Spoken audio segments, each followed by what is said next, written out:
Halo semua penonton Tepi Sutradara, sudahkah membeli kuota? Jika sudah, kali ini saya akan membahas sebuah film fiksi misteri yang berjudul The Knowing. Film ini sangatlah menarik dan wajib kalian tonton sobat. Tanpa perlu lama-lama, mari kita to the point.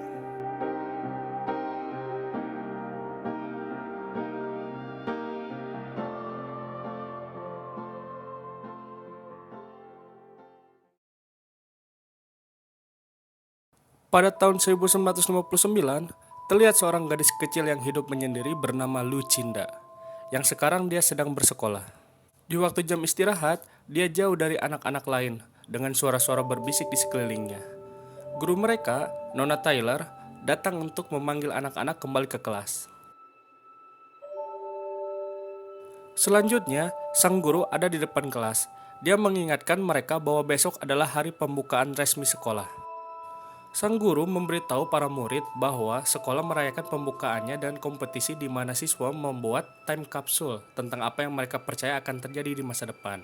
Anak-anak di kelas sangat bersemangat, kecuali untuk si Lucinda, yang dibimbing oleh suara-suara aneh untuk mengisi kertasnya dengan serangkaian angka-angka.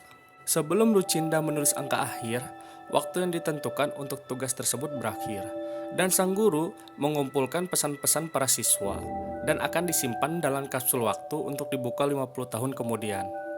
Keesokan harinya, pada pembukaan sekolah dasar, kepala sekolah menyambut semua orang dan mengumumkan penguburan time kapsulnya.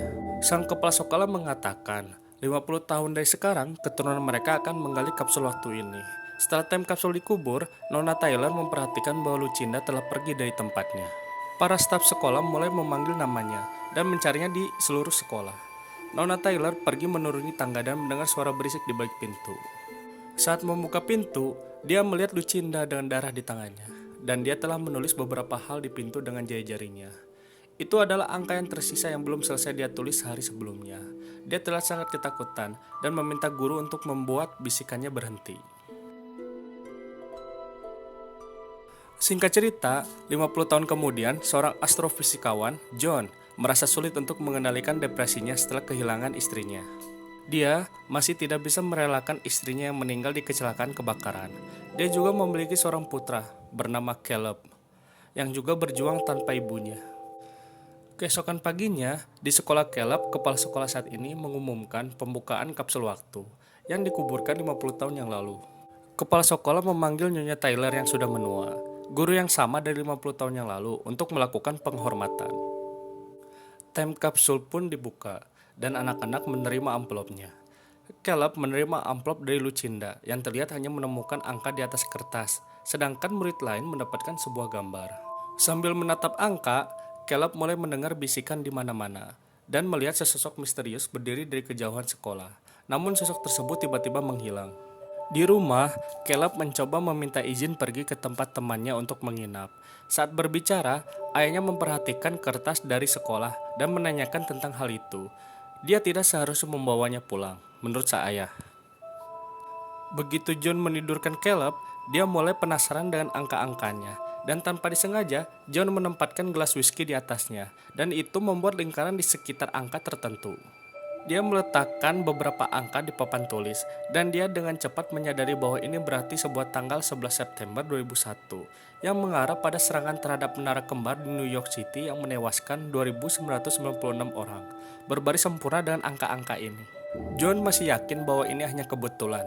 Dia menempatkan semua angka-angka di papan tulis dan menyelidiki lebih lanjut. Dia terkejut bahwa angkanya penuh dengan hal serupa. Dimulai tanggal, tahun, dan nyawa yang hilang pada peristiwa tragis tertentu seperti ledakan, kecelakaan, gempa bumi, angin topan, dan lain-lain. Ini semua tercantum dalam sebuah urutan angka yang telah diciptakan sejak 1959. Dia menggunakan lingkaran merah untuk tanggal tragedi dan biru untuk jumlah kematian. Tetapi ada beberapa angka yang tidak dilingkari yang John pun tidak tahu apa maksudnya. Keesokan harinya, John berbicara dengan seorang temannya yaitu Phil tentang angka-angka di atas kertas. Dia menjelaskan bahwa setiap rangkaian angka cocok dengan kejadian bencana dan korban jiwa. Bahkan tanggal istrinya meninggal juga ada di sana. John mengatakan kepadanya bahwa ada 3 set angka itu belum terjadi, dan salah satunya menunjukkan bahwa 81 orang akan mati di suatu tempat besok. Phil menolak untuk percaya karena terlalu gila untuk menjadi kenyataan. dan berpikir bahwa angka-angka itu hanya kebetulan. Karena ada juga angka yang tidak dilingkari di atas kertas, yang tampaknya tidak memiliki artis. John mulai mencari tahu lebih lanjut. Dia pergi ke Nyonya Tyler, yang merupakan guru Lucinda pada tahun 1959, ketika kapsul waktu dikubur. John ingin memverifikasi keasliannya dari surat itu. Miss Tyler menegaskan bahwa ini adalah yang asli, dan memberitahu John tentang Lucinda yang menggaruk pintu setelah menguburkan kapsulnya, dan keadaan aneh di sekitar Lucindanya. Mendengar itu, John mengungkapkan keinginannya untuk bertemu Lucinda, namun ternyata Lucinda telah meninggal dunia karena overdosis obat beberapa tahun yang lalu. Di rumah, sambil mencoba mendapatkan beberapa kontak melalui telepon, John melihat beberapa pria aneh berhenti di halamannya dengan mobil. Caleb pun pergi ke mobil tersebut, dan orang-orang aneh itu memberi Caleb batu tanpa mengatakan apapun kepadanya. Tentu saja membuat John sangat ketakutan. John mengingatkan Caleb untuk menjauh dari orang-orang asing dan menyuruh Caleb masuk ke dalam rumah. Saat mencari melalui internet tentang kematian Lucinda, saudari perempuannya Grace mengejutkannya. Grace ingin John mengunjungi orang tua mereka karena John sudah lama tidak berbicara dengan ayahnya. Tapi John menolak. John mengalami kesulitan dengan orang tuanya karena mereka sangat religius dan John adalah seorang ateis. Keesokan harinya, dalam perjalanan menjemput Caleb dari sekolah, John terjebak kemacetan. Dia mencoba mengubah rute, tetapi tidak ada rute alternatif. John pun melihat koordinat di GPS-nya. Dia menyadari bahwa angka-angka yang tidak dilingkari dan tidak dapat dia temukan dalam daftar sebelumnya berada di koordinat GPS yang sama di mana kemungkinan sebuah tragedi akan terjadi. John meninggalkan mobilnya untuk mencari tahu mengapa jalannya diblokir. Saat berbicara kepada polisi, ternyata memang terjadi tragedi di mana sebuah pesawat jatuh ke tanah. Beberapa orang terbakar dan mati. Si John pun mencoba membantu mereka. Singkat cerita, John pun kembali ke rumah dan masih tidak percaya apa yang baru saja terjadi. John membuka internet untuk mencari tahu tentang kecelakaan tersebut dan laporan menyatakan bahwa 81 orang telah meninggal pada saat itu. Tiba-tiba, seorang pria aneh masuk ke kamar Caleb. Caleb bangun dan orang asing itu menunjukkan kepadanya sebuah mimpi tentang segala sesuatu yang dihancurkan. Sementara hewan-hewan berlari untuk hidup mereka. Melihat hal itu, Caleb berteriak. Ayahnya berlari ke kamar dan memeluknya.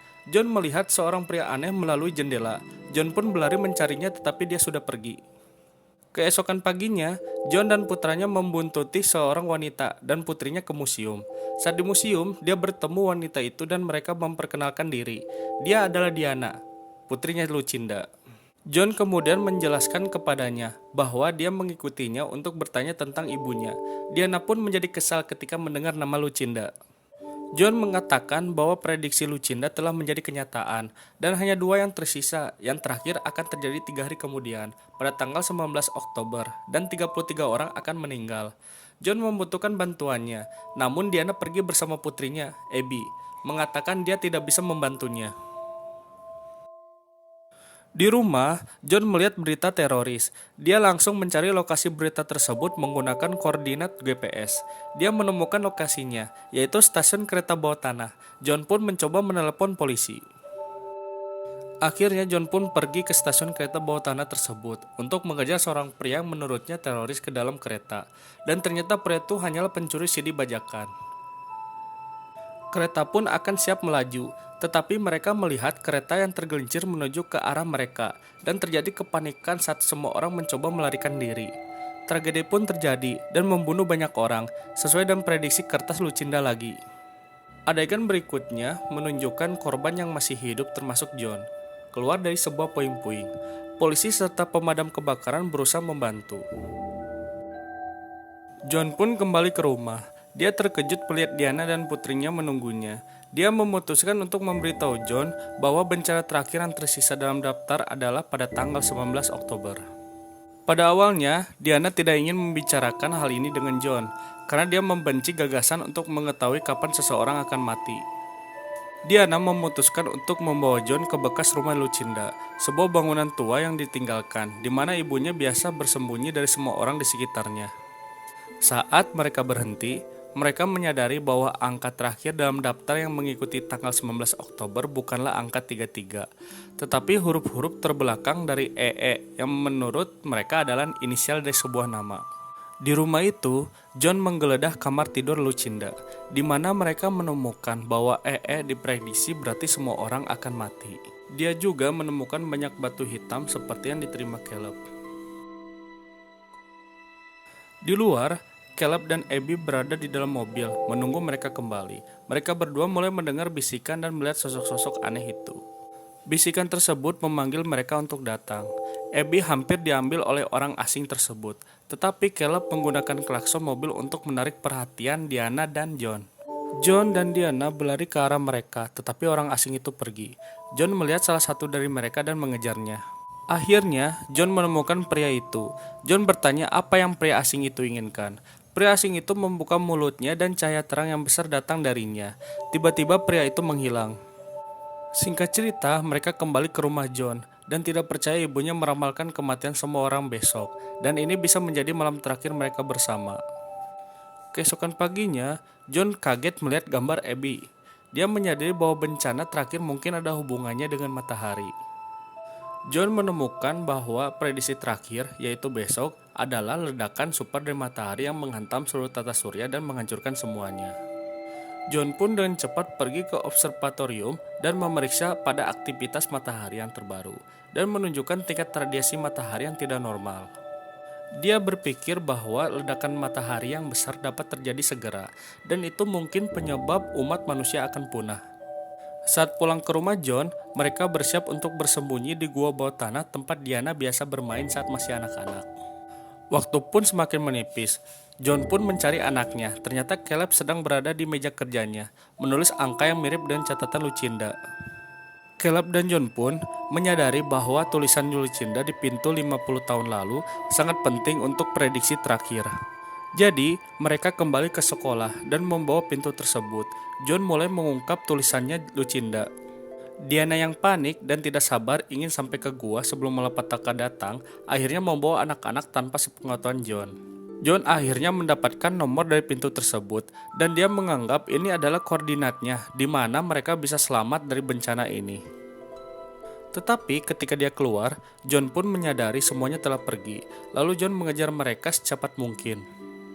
Ketika Diana berhenti di sebuah pom bensin di stasiun TV, dia menyaksikan pemerintah mengumumkan bahwa ada masalah yang datang dan semua orang harus berlindung. Lebih baik lagi jika di bawah tanah.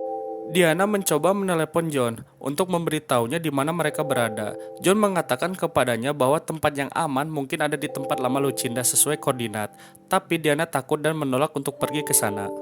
Saat Diana sedang asik menelepon, orang asing mencuri mobil Diana dengan anak-anak di dalamnya. Diana mencoba mengejar mereka, tapi nahasnya menabrak sebuah truk dan mematahkan lehernya. Diana pun meninggal di depan John, tepat pukul 12:30 malam menurut prediksi ibunya.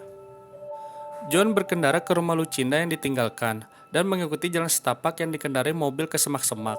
Dia menemukan banyak batu hitam itu di sana. Akhirnya dia melihat salah satu pria aneh dan mengancamnya dengan tembakan. Caleb menghentikan dan memberitahu ayahnya bahwa orang asing telah melindunginya mereka sepanjang waktu, dan mereka harus pergi bersama orang asing tersebut agar bisa diselamatkan. Ternyata merekalah yang mengirim pesan tentang bencana besar yang berusaha menyelamatkan umat manusia agar tidak hancur total. Mereka kemudian mengungkapkan ada bahtera di langit. John pun tercengang, sudah waktunya untuk mereka pergi.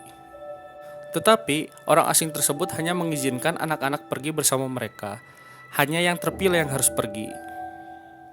Caleb menangis. Caleb dan ayahnya mengucapkan selamat tinggal terakhir mereka, dan orang asing itu berubah ke tubuh yang bersinar, dan bahtera itu pergi.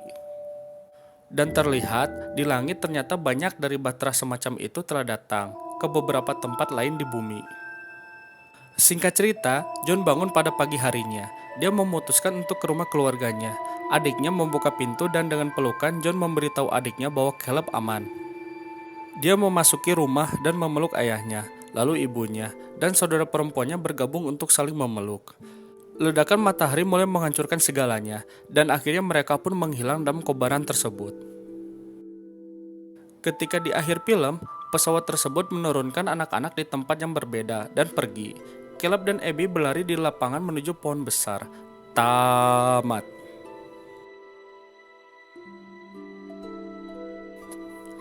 Ya, film ini sangat seru juga sih guys. Dan banyak sekali pelajaran yang bisa kita petik. Sampai jumpa di film selanjutnya. Bye-bye.